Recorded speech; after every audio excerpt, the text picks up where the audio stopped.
We're now going to look at some playing exercises that are really good for strengthening and stretching your fingers, which are such important things when you're shaping and playing power and bar chords, but really these are going to help develop your overall playing technique as well.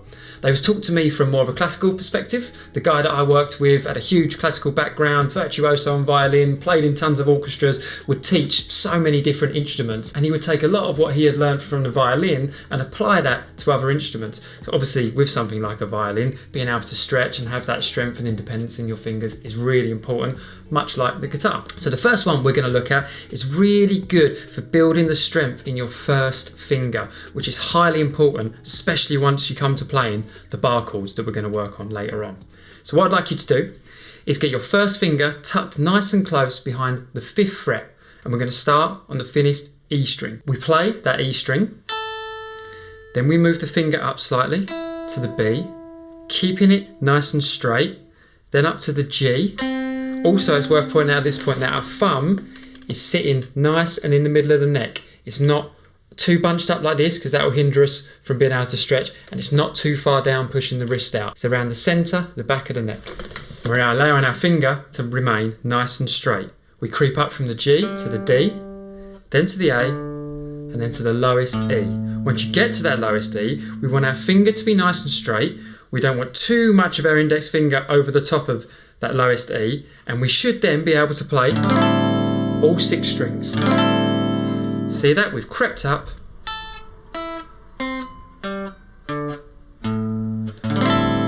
played all 6 strings, one at a time, and then our first finger can play them all together. You can then move that back to the 4th fret and the 3rd fret.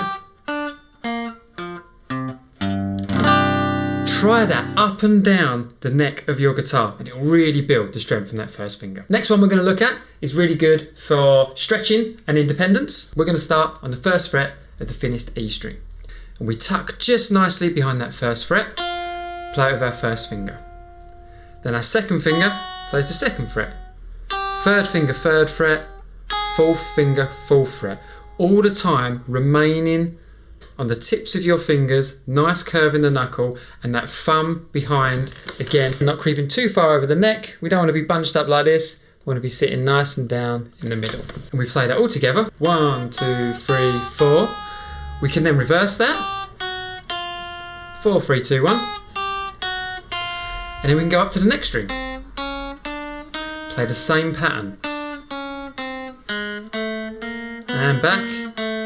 On every string.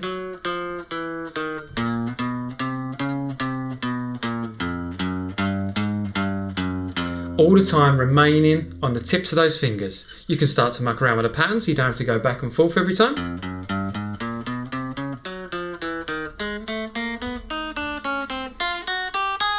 And I'd also say when you're playing those, keep the other fingers nice and close to the fretboard, so they're not moving too far away when they're not being used. They remain nice and close to the fretboard. You're getting your fingers prepared and ready to always be in place for when you need them. The further they go away, the further they have to come back, the longer it takes to get to that next note, and it won't sound as smooth. And once each one's down, once you've played that full finger, make sure you keep these down as well. Again, stretching, strength and independence all get worked on in this technique. So one more. Similar principles to the one before, but we make it a little bit more intricate. We're going to play the 5th fret of the 1st string, our finished E. Once we've played that, our 2nd finger plays the 6th fret of the B. But as that happens, our 1st finger's crept up. Our 3rd finger then plays the 7th fret of the G. Our 1st and 2nd finger have crept up. Our 4th finger comes across to the 8th fret of the D. We've now got our 1st, 2nd and 3rd finger all creeping up with that 4th. We then go back, we play the 7th fret on the D string. We then play the 6th fret on the A string. Notice how our 1st finger is still creeping up. And then we play the 5th fret of the lowest E. And you can end with that 1st finger strengthening exercise again. And then we can work our way back down. 6th fret of the A, 1st finger starts to go, 7th fret of the D, 8th fret of the D, 7th for the G, 6th for the B, 5th for the E.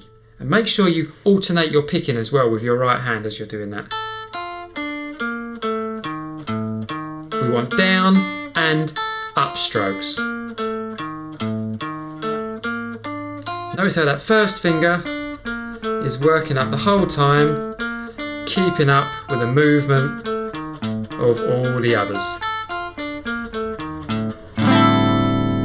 So there we go, just a few little tips on how we can really develop the strength and independence in our fingers, and this is really going to benefit what we're working on in this class, but also your overall playing. Thank you for making it to the end of the video. I hope you enjoyed it. If you did, then please think about giving us a little like and a subscribe. And if you want to go further, remember you can hit those links in the description and you'll get access to the full courses. I hope you're feeling confident and creative, and I'll hopefully see you in one of the larger courses one day. Or for now, just have a little scout around on the YouTube channel and see what else you can find. Take care.